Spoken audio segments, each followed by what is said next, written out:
मृत्यु हो जाएगी। तो ये अपनी पत्नी के पास नहीं जाया करते थे पांडु। अब जब पत्नी के पास नहीं जाएंगे तो फिर वंश वृद्धि कैसे होगी? तो वो तो भला हो ऋषि महाराज का, दुर्वासा ऋषि आए थे तो महाराज का भला हो, इन्होंने बड़ी सेवा करी बचपन में ही, उन्होंने आशीर्वाद दिया हम तुम्हारी सेवा से बड़े प्रसन्न हैं देवी, हे तुम्हें क्या चाहिए? क्योंकि हम जब आते हैं और हमारी कोई सेवा करे तो हम कुछ न कुछ दे के जाते हैं। बोले हमें क्या चाहिए? हमें कुछ नहीं चाहिए। बोले नहीं, हम समझते हैं तुम्हारी पीड़ा को, क्योंकि वो जो संत होते हैं बड़े भविष्य ज्ञाता होते हैं, वो जानते हैं कि पति ऐसा मिलेगा जो संतान पैदा नहीं हो पाएगी, तो आशीर्वाद देंगे, जाओ हम तुम्हें ऐसा मंत्र देते हैं कि तुम जिस देवता का आह्वान करोगी वही देवता तुम्हारे सामने प्रकट हो जाएगा। कुंती मैया ने बचपन में ही जब कुंवारी थी, शादी नहीं हो उससे पहले ही ट्राई कर लिया।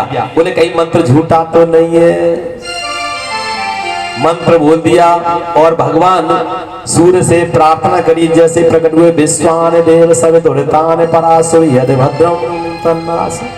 सूर्य भगवान बोले देवी हम आ गए, क्या चाहिए? अरे नहीं नहीं हमें कुछ नहीं चाहिए, हम तो वैसे ही देख रहे थे कि ये मंत्र सही है नहीं। नहीं देवी ऐसे कैसे हो सकता है, हम आए और हम कुछ न दे के जाएं, जाओ हम तुम्हें पुत्र होने का वरदान देते हैं। तो सूर्य पुत्र कर्ण पैदा हुआ बचपन में। कुंवारी अवस्था में समाज के डर के कारण, लोक लज्जा समाज के डर के कारण कपड़े में लपेट करके और जल में बहा दिया। सूत पुत्र ने पाला, नाम धर गया सूत पुत्र। बच्चों को सिखाई जाती है कथाओं में, ये है ना, किताब में भी। फिर इन्होंने और देवताओं का आह्वान किया, उसी से ये 5 पुत्र पैदा हुए। समझा रहे हैं तुमने बचपन में भी दुख भोगा, जवानी में दुख भोगा, पति मिला पी लिया का मारा, और वो भी विधवा हो गई। विधवा क्यों हो गई? कि इनकी एक दूसरी पत्नी थी, 2 होती ना, पहले राजा महाराज 2 शादी कर लेते थे। दूसरी पत्नी इतनी सुंदर थी, इस राजा का नियम था, कुंती का पति का, पांडु का, कि वो सूरज छिपने से पहले भोजन कर लिया करें। शिकार खेलने के लिए चले गए, किसी काम से सूरज छिपने वाला है लेकिन आ नहीं पाए, और राजा का ये नियम था कि वो अंधेरे में भोजन नहीं करेंगे। आज भी तुमने देखा होगा कुछ ऐसे भी होते हैं जो जैनी लोग होते हैं, वो सूरज छिपने से शायद पहले कर लेते हैं। हाँ, हमें तो ज्यादा जानकारी नहीं है पर सुना है। तो वो सूरज छिपने से पहले ही भोजन किया करें, और सूरज छिप गया, अंधेरा होने वाला है, पांडु आ गए। उनकी दूसरी रानी ने विचार किया हमारे पति भूखे ही सो जाएंगे। सबने सलाह करी तो किसी ने सलाह दे दी कि रानी आप तो बहुत सुंदर हो, आप ही कुछ करो। तो सुंदर रानी के मन में विचार है मेरा पति भूखा सो जाए और मैं खा के सोऊं। तो वो अटारी पर चढ़ गई, और अटारी पर जब चढ़ गई तो वो इतनी सुंदर थी कि सारा क्षेत्र प्रकाशमान हो जाए। पांडु के पास पहुंचे कि प्रभु आप खाना खा लो। नौकर लेके गए, बोले दिन तो नहीं छिपा, बोले प्रभु देखो सूरज निकल रहा है, जय जय श्री, है ना। जब ज्ञात हुआ कि मेरी पत्नी अटारी पे चढ़ गई थी, उसकी चमक से सूरज सा लगा है, उजाला हुआ, तब मैंने भोजन किया है। अरे ये तो पत्नी ने साथ में धोखा कर दिया। लेकिन एक खुशी इतनी हुई कि मेरी पत्नी इतनी सुंदर, और मैंने आज तक उस पत्नी की इज्जत ही नहीं करी, उसके पास ही नहीं गया, क्योंकि श्राप लगा हुआ था। तो आज वो अपनी पत्नी के दर्शन करने के लिए जाता है, और जब पत्नी को देखा तो अंदर से काम इच्छा जागृत हो गई। पत्नी से संपर्क बनाना चाहता है, और ये श्राप लगा हुआ था कि काम इच्छा से अगर जाएगा, जय जय श्री, मृत्यु हो गई। अरे बुआ तुझे सुख कब मिला, फिर भला हो तेरा, ये 5 पांडव पुत्र हुए। नाम तो भाई देवताओं का है चाहे किसी का है, लेकिन पांडव तो कहे जाएंगे। तो उसके बाद में तेरे दुश्मन 1000, तेरे घर में ही दुश्मन 1000, दुर्योधन को पता चलता है पुत्र हो गए, तो जगह जगह पर समय समय पर उन्होंने मारने की कोशिश करी तेरे पुत्रों को, है ना। भीम को खीर में जहर दे करके मारा, लाक्षागृह में अग्नि दे करके मारने की कोशिश करी, पेड़ से गिरा दिया, जहर दे के बहा दिया। वो तो प्रभु रक्षा करते रहे, नहीं तो इसको कुंती को समय समय पर दुख मिला है। और फिर भी बुआ तुम कह रही हो, बुआ बड़ी खुश हुई। मैं बताऊं, तुम पूछ रहे हो क्यों मांग रही? हाँ, जब जब मुझ पर दुख पड़ा है तब तब मैंने तुझको याद किया है, और ऐसा कोई क्षण नहीं है जब मैंने तुझे याद किया तू मेरे सामने नहीं आया। तो मैं ये चाहती हूँ पल भर दुख रहेगा, पल पल पे दुख मिलेगा, और मैं तुझे पल पल याद करूंगी तो तू मेरे पल पल नजरों के सामने रहेगा। कन्हैया बोले बुआ तूने मुझे नहीं, यानी दुख नहीं मांगा, साक्षात मुझे ही मांग लिया है। इसलिए कन्हैया सबको आशीर्वाद देते हुए, है ना, विदा होते हैं। तो वहां पर परीक्षित जी सुना रहे, तो उस समय उन्होंने वेद व्यास जी ने जो वचन कथाए तो सुखदेव जी से 4 प्रश्न किए, उन्होंने प्रश्नों के उत्तर दिए हैं। पहला किया था कि धर्म कहाँ गया, दूसरा कहा था प्रभु भगवान साकार है या निराकार है ना, कौन सा देवता बड़ा है, अवतार कितने हुए, और परम धर्म क्या है, सत्य क्या है, ये 6 प्रश्न किए उन्होंने। तो पहला बता दिया उन्होंने देवता कौन सा बड़ा है, ये भी सुनिए। जिसको आप मान लो वही देवता बड़ा है, और जिसमें विश्वास टूटा वही देवता छोटा। जैसे तुमने देखा होगा पंडित जी है एक पीली मिट्टी के गणेश जी बना लेते हैं, उसमें सारे देवता का पूजन करा देते हैं। और पढ़े लिखे बच्चे जानते हैं कि मैथमेटिक्स में एक रूल होता है कि माना मिश्र धन बराबर x, उसमें भी मानने वाले को सवाल आते हैं। माना कि ये x मान लो, y मान लो, z मान लो, p मान लो, q, अगर गुणा भाग सही है, फॉर्मूला सही है और हासिल सही है तो लास्ट में उत्तर भी सही है। किसी भी देवता को मान लो, अपना फॉर्मूला ठीक रखो, हासिल माने गलती मत करो, है ना, हासिल हट गया तो गलती हो जाएगी, गलती जीवन में मत करो, और गुणा भाग सही रखो। गुणा भाग तो जानते हो आप, हाँ, हिसाब ज्यादा मत लगाओ, यानी गुणा भाग अपना जीवन का ठीक रखो, तो जब ऊपर जाओगे तो आपका उत्तर भी बिल्कुल ठीक रहेगा। कहने लगे प्रभु अब आप ये भी तो बताओ कि अवतार कितने हुए, तब वो अवतारों का वर्णन करते हैं। तो उन्होंने कहा कि देखो सुनो, भगवान के 24 अवतार अब तक होंगे। पहला अवतार बताया उन्होंने कि देखो भैया, सनक सनंदन सनातन सनत कुमार, ये पहला अवतार है भगवान का। कितने अवतार हैं ध्यान से सुनते जाना, एक बार जयकार लगाओ जोर से, इतनी जोर से लगाओ कि मैया कोई सोए न पावे। हाँ बोलिए जय जय श्री।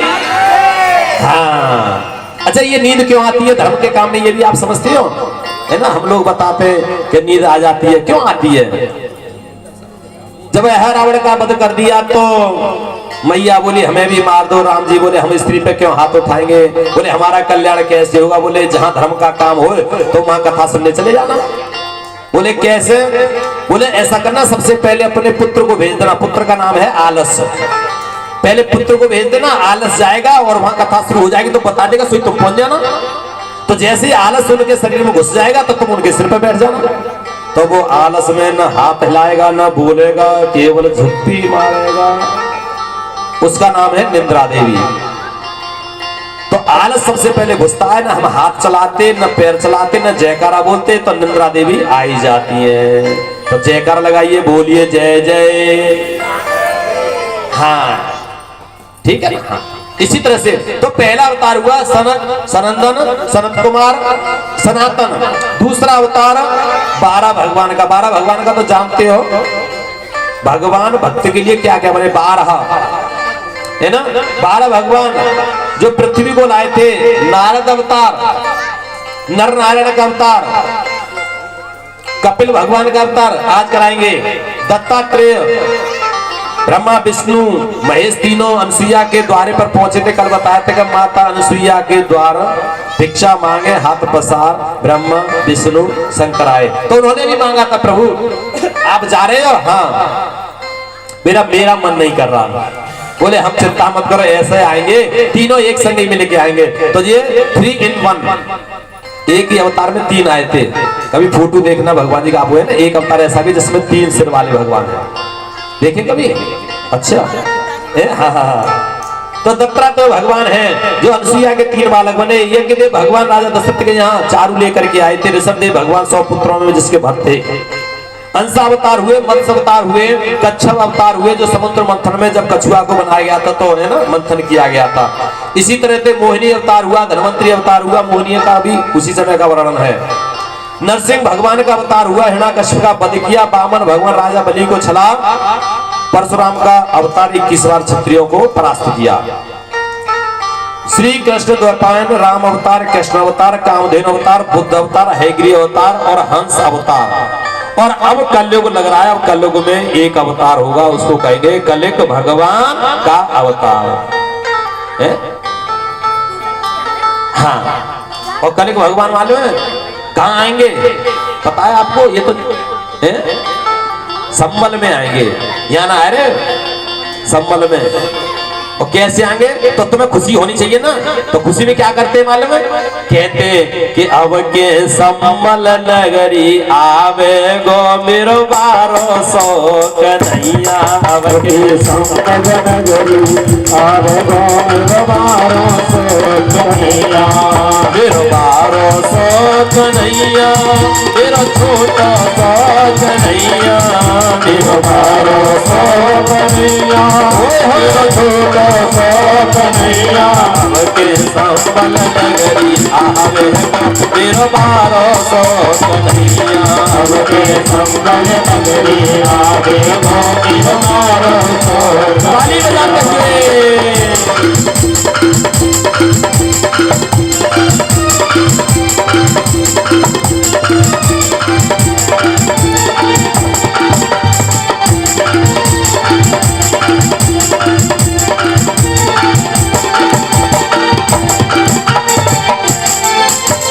पहले तो हाथ चक्कर लायो, पहले तो हाथ चक्कर लायो। पहले कन्हैया आए तो हाथ में चक्र सुदर्शन लेकर के आए। अरे वही चीज है जो तुम जानते हो, मैं बोल लो तो है, बोल दो। अरे पहले तो वो चक्कर लायो, पहले तो वो चक्कर लायो, पहले तो वो चक्कर लायो, पहले तो वो चक्कर लायो, पहले तो वो चक्कर लायो, पहले तो वो चक्कर लायो। अब के फेटा कटारी लावे मेरो 1200 कन्हैया। अब के संबल नगरी आवे मेरो 1200 कन्हैया, अरे 1200 कन्हैया, मेरो छोटा सा कन्हैया, 1200 कन्हैया, मेरो छोटा सा कन्हैया। के संबल नगरी आवे मेरो 1200 कन्हैया, अब के संबल नगरी आवे मेरो 1200 कन्हैया।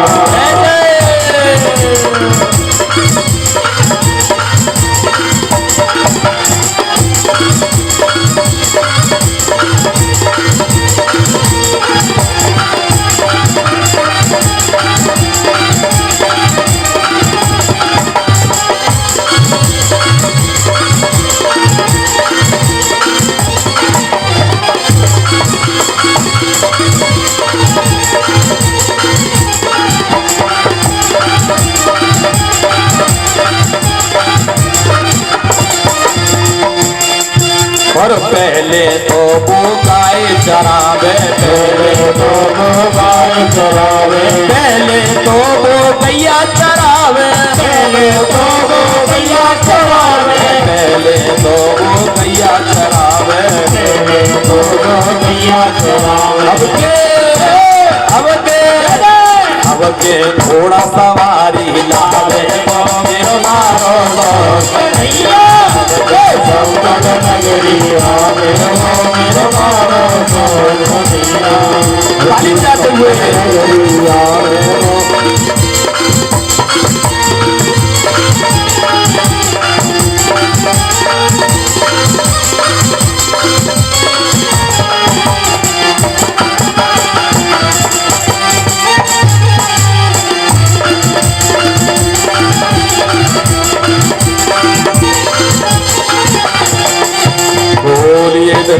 बिहारी लाल की जय हो। तब वो कहने लगे महाराज, युधिष्ठिर से कहा जब कृष्ण भगवान जाने लगे तो कहा प्रभु अब आप जा रहे हो कि हाँ आप राज्य पाठ संभालो। बोले अब हमारा मन भर गया। क्यों? क्योंकि इतने सेना, इतने भक्त, इतने जो है प्रजा मारी गई, खूनों की नदियां बह गई और खूनियों की नदियां बहा करके मैं राज्य करूं, मेरे बस की नहीं है। तो वो परीक्षित जी छोटी अवस्था में थे, उन्हीं को वो बना गए और सब के सब राज्य पाठ को अब उसमें नहीं, अब तो अपनी भक्ति में लग गए। धीरे धीरे परीक्षित जी को सेवा करते करते समय का बोध नहीं हुआ। अच्छा, हम लोगों को भी समय का बोध नहीं होता है। क्यों? चली जा रही है उम्र धीरे धीरे, बचपन भी बीता जवानी भी बीती, हो गया बुढ़ापे का असर धीरे धीरे। बुढ़ापा कब आ जाए? अच्छा, पुरुष पे नहीं आता बुढ़ापा। किसी भी बड़े बूढ़े से पूछ लो बाबा शादी करा दे, मैयन पे हाँ जय जय श्री राम। तो चली जा रही है उम्र धीरे धीरे, बचपन भी बीता जवानी भी बीती, हो गया बुढ़ापे का असर धीरे धीरे। जब 60 वर्ष की परीक्षित जी बड़े हुए तो उन्होंने देखा कि भाई अब राजपाट ठीक चल रहा है, ऐसा करे कि हमको शिकार खेलने के लिए चले आए। तो आधी उम्र उनकी बीत गई और मुकुट को सिर पर रख कर कुछ सेना को लेकर के जंगल में जा रहे हैं। अब उन्होंने जंगल में जब निकल गए तो काफी समय तक निकल गए, भूख प्यास से परेशान। तो एक संत को देखा, संत अपनी समाधि में लीन है, भगवान की है ना समाधि में लीन है। और आगे निकल गए, जब वहां संत को देखा तो वो समाधि में लीन है। और आगे निकल गए तो वहां पर क्या देखा कि एक काला कलूटा, काला काला बैल है तो बैल के पैर काट दिए काले कलूटे ने। 1 2 3, एक पैर पर खड़ा हुआ और एक गाय से बात कर रहा है। रो रही है गाय माँ। गाय माँ कह रही है अब हमारा बैल धर्म है, 3 पैर गए, एक बचा है। सतयुग द्वापर त्रेता तीनों गए, कलयुग का एक पैर बचा है। और जब एक पैर पे खड़ा हो धर्म, कलयुग आ जाता है। और जब कलयुग आता है तो मैया गाय का रूप धारण करके धरती मैया रोती है। वार्तालाप करने लगे, अब कोई नहीं सुनता हमारी। परीक्षित जी इतने योग्य थे तो उन्होंने दोनों की बात सुन ली। बोले तुम कौन, किसने ये दशा करी है तुम्हारी? बताने वाले कितने में काला कलूटा कलयुग आ गया। बोले हमने करी है। बोले तुम कौन, हमारे राज्य में इतना अत्याचार? हाथ जोड़ के कलयुग कहने लगा, हाथ जोड़ के कहने लगा सत्य को द्वापर त्रेता बीतता है तो कलयुग हमारा नंबर आता है। इसे ब्रह्मा भी नहीं बैठ सकते, ये विधाता का लेख है। और यही चक्कर चलता है, सत्य को द्वापर त्रेता कलयुग, सत्य को द्वापर त्रेता कलयुग, सत्य को द्वापर त्रेता कलयुग। कलयुग आता है, फिर बड़ा कलयुग आता है, फिर घोर कलयुग आता है, फिर महाघोर कलयुग आता है। 20 वर्ष की उम्र में जय जय श्री राधे हो जाया करेगी। कहते थे 4 योग 10,000 वर्ष की उम्र, फिर 1,000 वर्ष की उम्र लाख में से, फिर 10,000 वर्ष की, फिर 1,000 की, और फिर रह गई 100 वर्ष की कलयुग में। एक जीरो समाप्त हो गया। अब रह गई है कितना बीते को? 60 पे चलो जा। बोले अब तो इतनी उम्र है।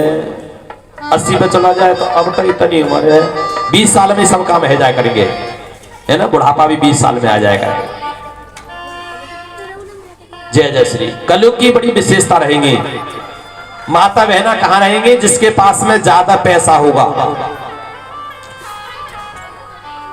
पत्नी को कौन रखेगा? जिसके पास में शक्ति होगी, छीना झपटी होगी, घर में इज्जत नहीं होगी, बहन की इज्जत नहीं करेगा, भाई की इज्जत नहीं करेगा, धर्म को सब खो देंगे।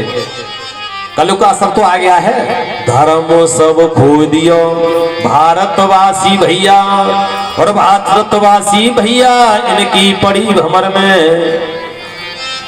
बहन भांजी आए द्वार पे सो जाए ओढ़ रजैया, और जो सुन ले आए रही है साली सरज तुरंत साफ करावे गो कढ़ैया।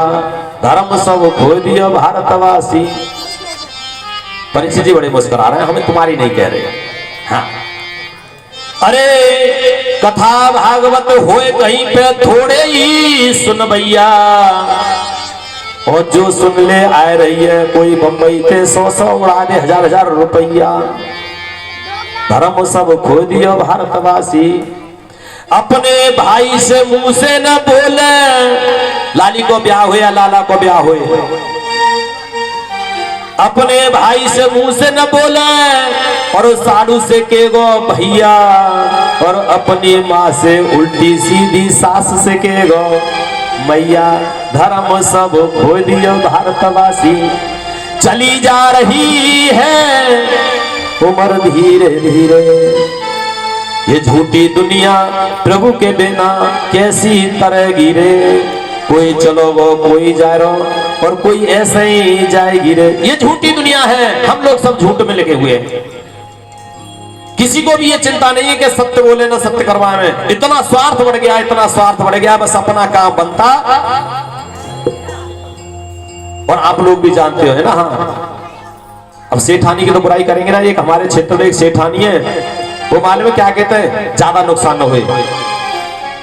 दूध में मक्खी गिर जाए, पानी में गिर जाए, और घी में गिर जाए, तो वो काके में पानी में मक्खी गिर गई है मम्मी तो पानी ये फेंक दे। दूध में गिर गई है, बोले निकाल के फेंक दे। बोले मम्मी घी में गिरी, बोले निचोड़ के फेंक दे। घी न बिगड़ना चाहिए, निचोड़ ले घी संग चलो जाए मक्खी के। धर्म सब खो दियो भारतवासी भैया। आज उन्होंने कहा प्रभु हम कलयुग हैं, हम तो आएंगे। शरणागत हो गया, और परीक्षित जी को ये मालूम था, पितामह भीष्म बता गए कि अपने सामने अगर अत्याचार हो तो होने मत दो, अगर तुम्हारे बस की नहीं है तो उस जगह को छोड़ के चले जाओ, और अगर कोई तुम्हारी शरण में आ जाए उसकी रक्षा करो। शरणागत हो गया, कलयुग से बोला अच्छा तुम बताओ क्या चाहते प्रभु, मुझे कलयुग हूं, मुझे कोई रहने के लिए जगह दो। बोले कैसी जगह? बोले कलयुग ऐसी जगह तुम्हारे राज्य में प्रभु कोई जगह ही नहीं है, मैं कहां रहूं? तुम कहोगे तो मैं रहूंगा। तो उन्होंने कहा कि आप भूतम पानम स्त्रिय सुनाय यत्रा धर्मस्थ विद्वा। भूतम जहां कीड़ा होती हो, जुआ खेला जाता हो वहां रहो। जहां पानम पी जाती हो, क्या पी जाती हो? पेप्सी? नहीं, दारू। वहां रहो। स्त्री गमन, जहां अपनी स्त्री के साथ नहीं दूसरी पराई स्त्री के साथ में गमन होता हो, हमेशा यही लालच रहता हो, वहां रहो। कलयुग के ये नियम हैं। और जहां मारकाट रहती हो, हिंसा होती हो। अब बोले कलयुग महाराज ये तो आपके राज्य में कहीं होती नहीं है, ना तो दारू कोई पीता, ना कोई स्त्री गमन करता, और ना कोई जुआ खेलता, तो फिर मैं कहा रहूं, कोई अच्छी सी जगह तो बता दो। तो उन्होंने जब देखा कि शरणागत है तो उन्होंने कहते जाओ स्वर्णवासम, स्वर्ण में वास करो। और स्वर्ण में कौन रहता है? कली का वास रहता है। दो प्रकार का सोने में रहते हैं, भगवान भी रहते हैं। हिरण्य गर्भ संवर्ताग्रे भूतस्य जात पत्रिकासित। हिरण्य गर्भ संवर्ताग्रे भूतस्य जात पत्रिकासित। सोने के अंदर कौन रहते हैं? भगवान। और सोने के अंदर ही कली रह गया, क्योंकि राजा ने परीक्षित ने कह दिया कि तुम सोने में रहो। तो दो प्रकार का सोना, जो ईमानदारी से कमाया गया उसमें भगवान, और जो बेईमानी से कमाया गया उसमें कली। राजा परीक्षित के सिर पर अधर्म से कमाया हुआ था, जरासंध का सिर था, कलयुग से लाया। अब उसमें सोने के भगवान तो रहेंगे नहीं, क्योंकि दूसरे का मुकुट था, अधर्म से कमाया गया था, छीना झपटी करके लाए थे, तो उसमें कौन घुस गया? कली। और कली यानी कलयुग, यानी भूत जब सिर पे सवार हो जाए तो उन्होंने महात्मा जी को देखा, प्यास लग रही थी, पानी दे दो, पानी दे दो, पानी दे दो, नहीं सुना तो उन्होंने देखा ये तो बड़ा अहंकारी है, एक मृत सांप पड़ा हुआ था उसके गले में डाल दिया, जा। अब तो भैया जैसे ही उसके गले में डाला और वो घर पे आ गए गुस्सा में, क्योंकि पानी किसी नहीं, अब घर तो लौट रहे, और जैसे ही उनके पुत्र है ना, समीक ऋषि थे ये महाराज, इनके पुत्र आ गए श्रृंगी ऋषि, उनके चेलाओं ने बताया कि तुम्हारे पिताजी के गले में एक राजा आया था और वो मरा हुआ सर्प डाल गया। ब्राह्मण पुत्र थे, संत पुत्र हो, उसमें शक्ति तो आई जाती, जैसे तुमने देखा होगा नेता का बेटा हो उसे भी अहंकार आता, मेरा पिताजी नेता है, तो वो भी गलत काम करते, कई पकड़े गए हैं। पैसे वाले का हो तो उसमें भी अहंकार आता है, दरोगा जी को भी कह देता है मैं तुम्हें भी देख लूंगा, है ना। तो ऐसे ही ब्राह्मण पुत्र थे ऋषि के, तो उसके अंदर भी शक्ति थी, उसने कहा हे मूर्ख, जिसने भी मेरे गले में सर्प डाला है और यही सर्प तुम्हें 7 दिन के अंदर क्या कर देगा? जय जय श्री। अब तो भैया जैसे उनके पिता को मालूम पड़ा क्या मेरे पुत्र ने श्राप दे दिया, उन्होंने तुरंत अपने शिष्य को बुलाया गौरमुख को, अरे तुम जाओ और राजा को सूचना दो। राजा इधर से जब लौट के आए तो उनके सिर पर जो सोने का मुकुट था वो उन्होंने उतारा और कपड़े हल्के करे तो बैठे, तो उनको होश आया, क्योंकि अब कलयुग उतर गया, सिर पे से मुकुट उतर गया तो कलयुग उतर गया। मैंने ये क्या किया, मैंने संत का अपमान किया। इतने में गौरमुख आ गया शिष्य, महाराज की जय हो, क्या बात है? बोले हमारे गुरुजी ने आपके पास भेजा कि आपकी 7 दिन के अंदर मृत्यु हो जाएगी। राजा हाथ जोड़ के कहला अपने गुरुजी से कह दो ये 7 दिन मुझे क्यों दे दिया, मेरी तो तुरंत ही मृत्यु हो जानी चाहिए, क्योंकि मैंने बहुत बड़ा पाप किया है, इसलिए मेरी मृत्यु होनी चाहिए। आज सब लोगों से पूछ रहे हैं कि भैया मेरी 7 दिन में मृत्यु हो जाएगी, कोई ऐसा उपाय बताओ जो मेरा कल्याण हो जाए। तो परीक्षित जी आज सबसे पूछ रहे हैं, तो कुछ लोग कहने लगे कि संतन के संग लाग रे तेरी अच्छी बनेगी, संतन के संग लाग रे तेरी बनेगी, अच्छी बनेगी लाला बढ़िया बनेगी, अच्छी बनेगी लाला बढ़िया बनेगी, संतन के संग लाग रे तेरी अच्छी बनेगी, संतन के संग लाग रे तेरी अच्छी बनेगी। ताली बजा लिया करो थोड़ी थोड़ी।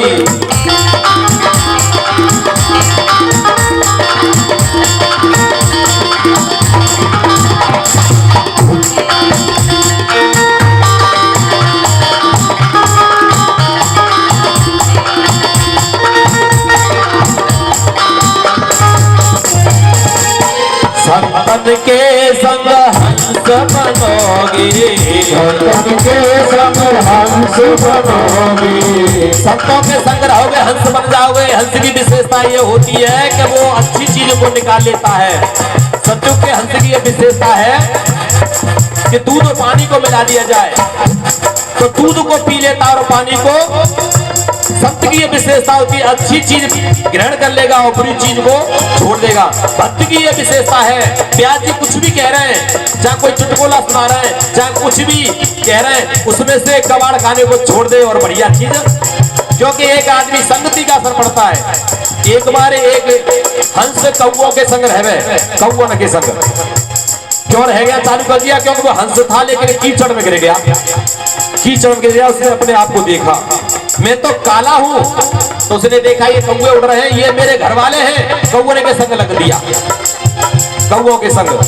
उनके एक ताऊ जी आ रहे थे, हंस। हंस ने देखा ये तो हमारा बच्चा है, पकड़ लिया।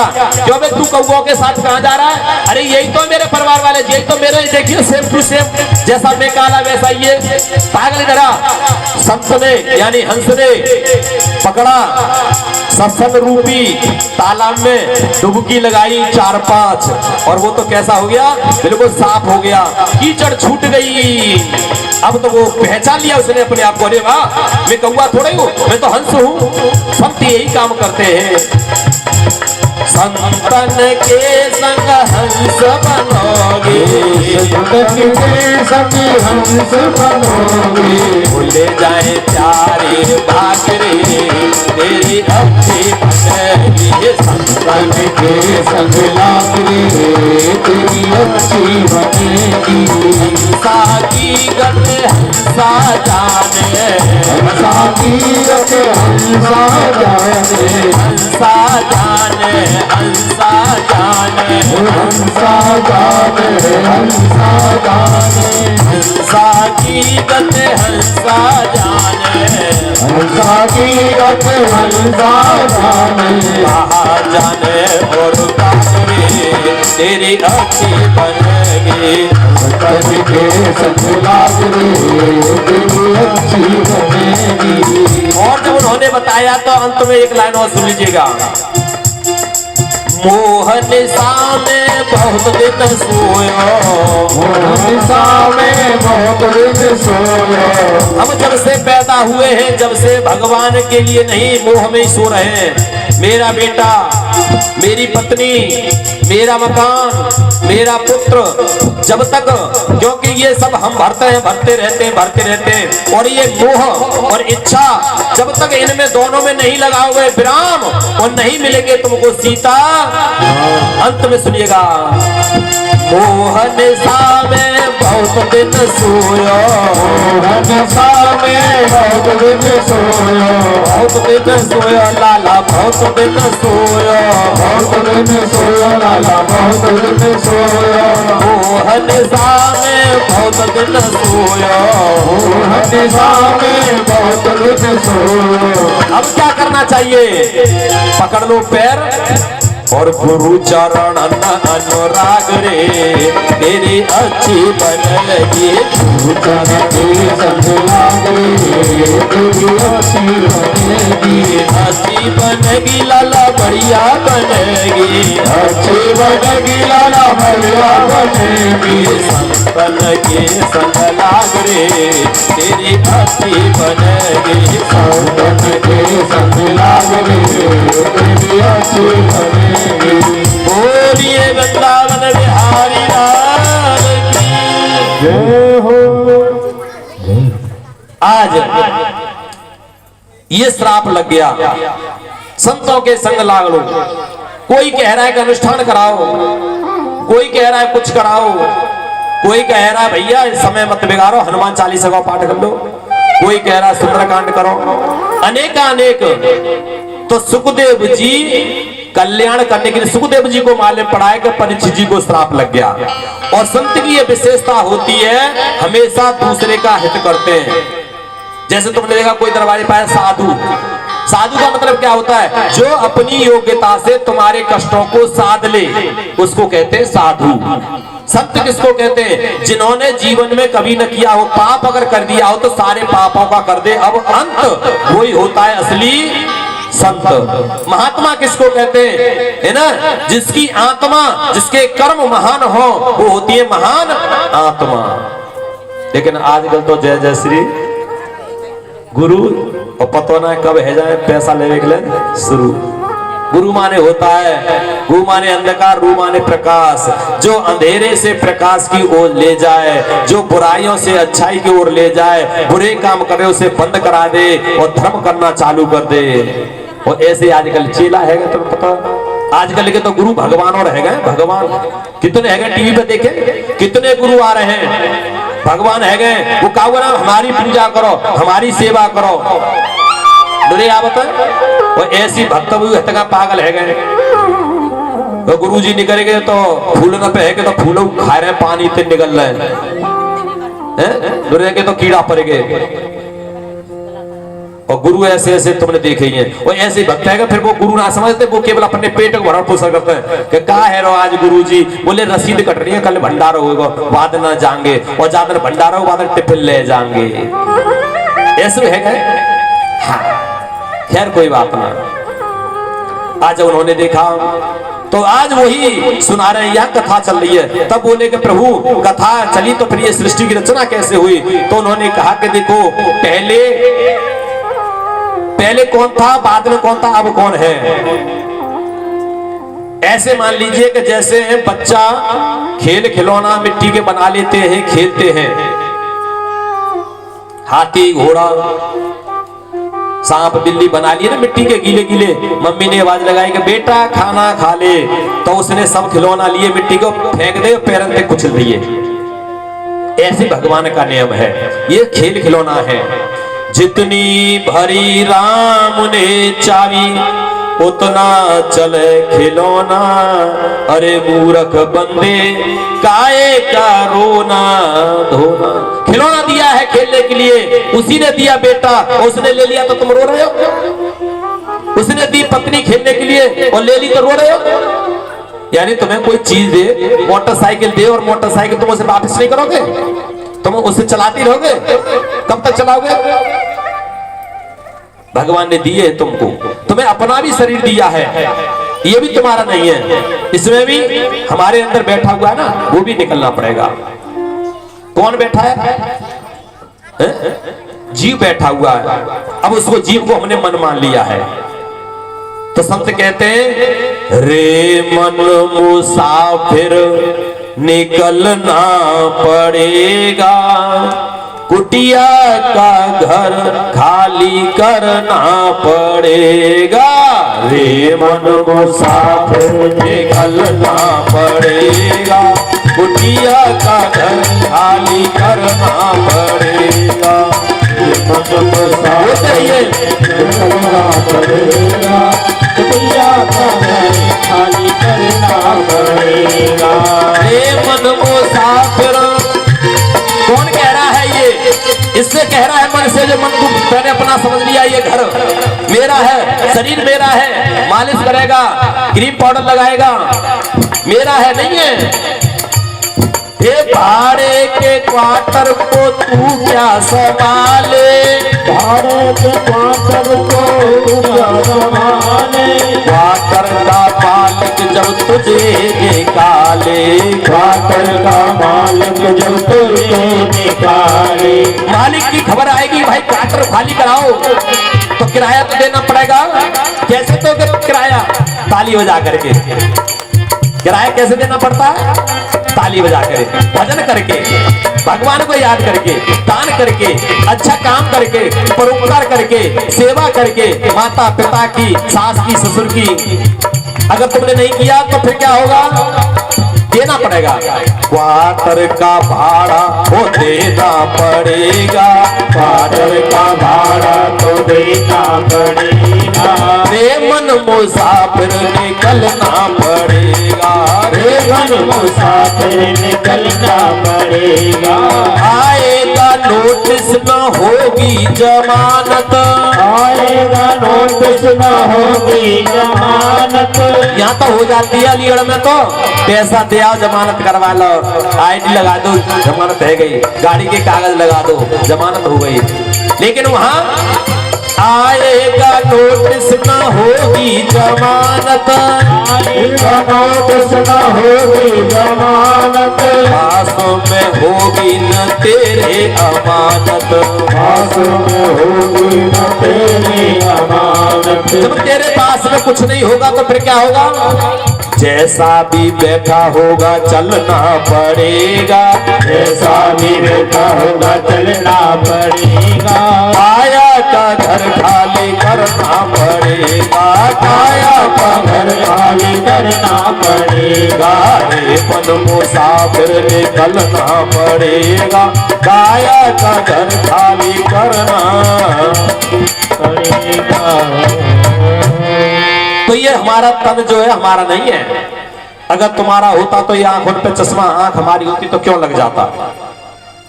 कान हमारे होते तो हम तो रोज सफाई करते, फिर इसमें मशीन क्यों घुस जाती? है ना। मृत्यु किसी को नहीं छोड़ती है। एक बार मृत्यु की एक आदमी से दोस्ती हो गई, आदमी बोला तू तो मृत्यु हमारी सहेली है, हमें मत ले जाना। बोले ले तो सबको जाऊंगी, तब फिर कुछ तो कर, हम तेरी दोस्त हैं। बोले तो मैं सूचना दे दूंगी। हाँ तो ठीक है, मैं सावधान हो जाऊंगा। तो मृत्यु आ गई, ले गई। वो बोला तुमने तो सूचना दी नहीं। बोले दी नहीं थी, पर तू माना ही कब था? तेने तो नोटिस को फाड़ के फेंक दिया। बोले कैसे? मैंने सफेद बाल कान पे कर दे, तेने तो 10 रुपए की डाई लगा ली, फोड़ दिया मेरा नोटिस। फिर दूसरा नोटिस भेजा, आंखों पे चश्मा लगवा दिया, पर तू माना नहीं, लेंस ठीक वाला ले आया। फिर तीसरा नोटिस भेजा, कानों से कम सुनाई देने लगा, तू मशीन ले आया। मेरी बात नहीं मानी। तब जब मेरे 3 नोटिस फाड़ दी, तब मैंने गैर जमानती वारंट भेजा, है ना। आएगा परवाना, बहुत मनाए देवी देवता और बहुत मनाए जहर पीर, और जब आई ऊपर वाले की खबर तो जाना पड़ेगा, आखिर जाना पड़ेगा। इसलिए इसे कोई नहीं रोक सकता। तो बोले प्रभु फिर कैसे? बोले सृष्टि की रचना करी तो उन्होंने पहले ब्रह्मा जी ने कमल दल निकाला, है ना। उन्होंने नारायण ने कमल पर, ब्रह्मा जी तंतु में आए, ऊपर नीचे देखे, बार बार जामे आमे। बोले मैं कहां से आया हूं? ब्रह्मा जी को पता नहीं चला। तो 2 शब्द सुनाई दिए, त प। क्या दिए? त प, तप करो, है ना। कई वर्षों तक ब्रह्मा जी ने तप किया। भगवान बोले कि भैया तुम ब्रह्मा जी, तुमको हमने तैयार किया है, तुम सृष्टि की रचना करो, सृष्टि की रचना करो। तो ब्रह्मा जी बड़े चालाक, तो उन्होंने कही कि सृष्टि की रचना करें तो हम भी ऐसी सृष्टि करें, वो ही कर दे। तो उन्होंने सबसे पहले भोले बाबा को पैदा किया। बोले बेटा हमने तुम्हें पैदा किया, तुम्हारे बेटा पिता की बात मानोगे? मानेंगे। बोले ऐसा करो, सृष्टि की रचना करो। बोले अभी करते हैं। तो भूत प्रेत भई चाकरी डाकनी पिशाचनी सब पैदा करे, वो तो हाय हाय करेंगे, सब खाए वो चालू। बोले बंद कर बंद कर बंद कर। अब उन्होंने बंद कर दिया। ऐसे उत्पात होने लगे। तब उन्होंने इधर मुख किया। ब्रह्मा जी ने 2 मुख हुए। दाएं अंग से उत्तानपाद को, सुनिए, दाएं अंग से मनु को और बाएं अंग से शत्रुपा को, स्त्री पुरुष को पैदा किया। बोले जाओ तुम सृष्टि की रचना करो। तब उन्होंने सृष्टि की रचना करी। अच्छा पहले सृष्टि की रचना मानसिक हुआ करती थी, क्योंकि पहले क्या था? शक्ति थी तप में, मन में विचार आया, उतने ही संतान पैदा कर ली, पर शक्ति क्षीण होती थी। जब इन्होंने कहा कि आप मैथुन से संतान उत्पत्ति करो, तो उन्होंने 5 संतान बनाई। प्रियव्रत, उत्तानपाद, आकुति, देवहूति, प्रसूति, 3 लड़की और 2 पुत्र। अब मनु और शत्रुपा ने जब 5 संतान हुई, तो फिर इनके विवाह का नंबर आया। तो आकुति तो रुचि प्रताप जी को, देवहूति कदम जी को, प्रसूति राजा दक्ष को, इस तरह से दी गई। राजा दक्ष के भी संतान पैदा हुई, और राजा दक्ष ने तो अपनी मानसिक सृष्टि रचना करी। मन में विचार आया कि 100 पुत्र 100 पैदा हो गए। एक बार 100 पुत्र पैदा किए। नारद जी को मालूम पड़ा ये तो मानसिक सृष्टि कर रहा है। 100 को भड़का दिया, तब के लिए भेज दिया। फिर दोबारा सृष्टि की रचना करी। नारद जी ने उनको ज्ञान दिया जंगल में भेजने के लिए, तपस्या करने के लिए। तो दक्ष ने देख लिया, ए नारद ये तुम क्या कर रहे हो? मैंने संतान पैदा करी, तुमने तपस्या करने के लिए भेज दिया, तुम इतनी देर से यही कर रहे थे।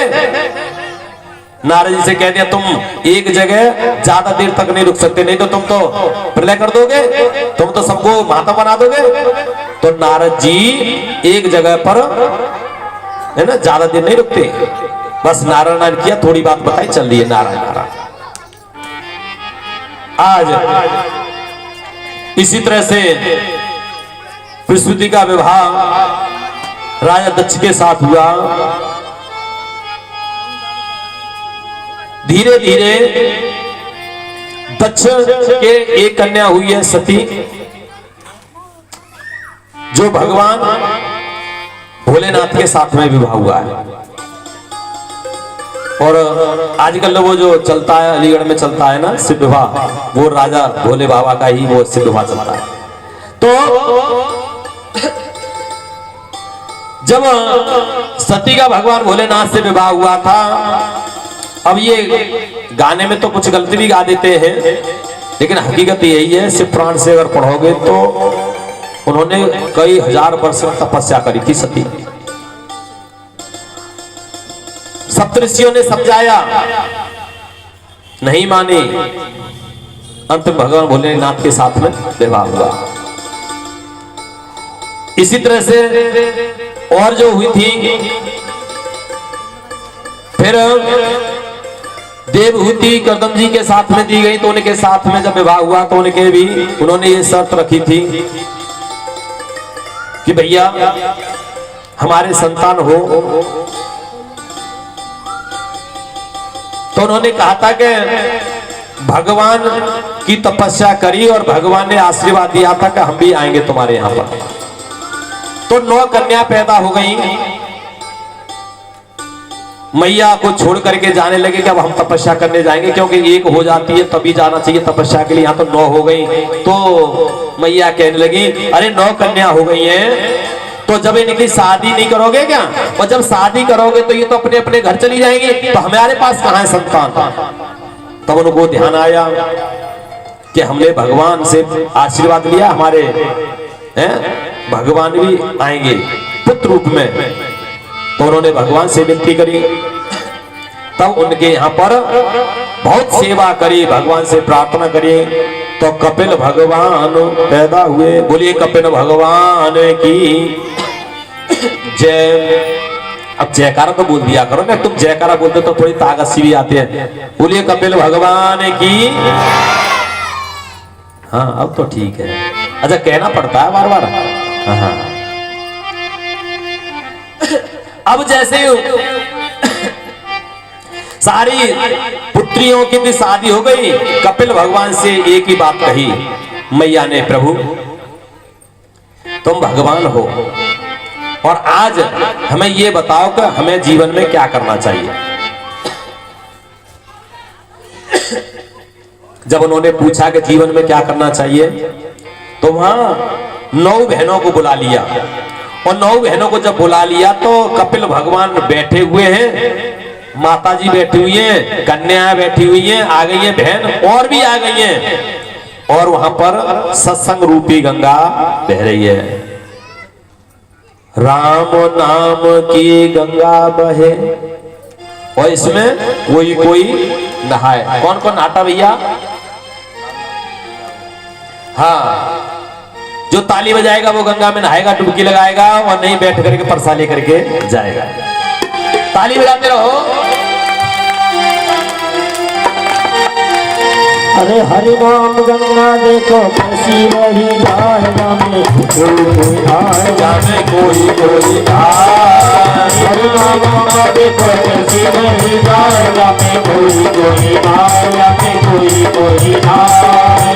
कोई आएगा में कोई आए, कोई आएगा में कोई आए। राम नाम गंगा देखो कैसी बही धारा में, कोई धारा में राम नाम गंगा देखो कैसी बही धारा में, कोई आया में कोई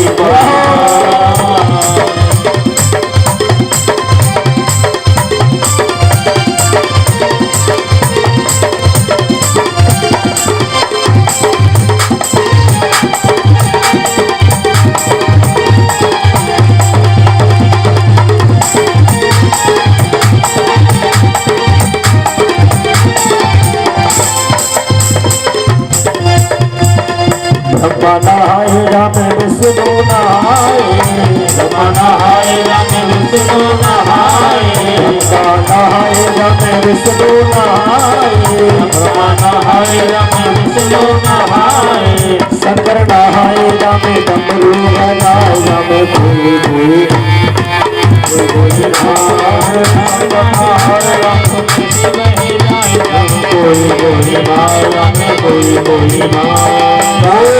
वृंदावन विहारी का तीनों बहनों का शादी हो गई और कपिल भगवान की 9 बहनों की शादी हो गई। अब परीक्षित जी पूछ रहे प्रभु आपने वर्णन किया आहुति प्रसूति देवहूति का विवाह हो गया, लेकिन जो 2 पुत्र थे उनका क्या हुआ? उनकी तो चर्चा आपने करी नहीं, आपने जयकार लगा दिया। तब वो कहते हैं कि सुनो अब 2 पुत्रों की कथा सुनिए। प्रिय व्रतोन्नतापादो सतरूपायते सुतो वसुदेवस्य कलया रक्षायां जगत स्थितो। प्रिय व्रत और उत्तानपाद 2 पुत्र हैं। प्रिय व्रत का मतलब समझते हो? थोड़े थोड़े आध्यात्मिक कथा भी सुनते रहा करो। ये कथा तो इस तरह से होती है कि आप लोगों को अधिकतर याद है, लेकिन आध्यात्मिक रूप से भी इनके मतलब भी सही है। उत्तानपाद का मतलब होता है, प्रिय व्रत का मतलब सुनिए पहले। प्रिय माने सुंदर और व्रत माने संकल्प। हमारे जीवन में जो सुंदर संकल्प अगर हम कर लें तो हम भी प्रिय व्रत हैं। और हम व्रत करते हैं लेकिन संकल्प तो करते हैं। व्रत का मतलब संकल्प ही तो होता है और संकल्प का मतलब व्रत होता है। और हम माता बहना सभी व्रत रहती हैं, लेकिन उसमें व्रत कैसा होता है? अब आज तो जानती हूं आजकल का व्रत कैसे होता है। 1 साल तक जिसने व्रत कर लिया है, अगर मान लीजिए सोमवार का भी किया है और 1 सोमवार को आपने प्रिय व्रत किया, यानी सुंदर व्रत का संकल्प कर लिया कि आज हम लड़ेंगे नहीं, तो ये क्या है?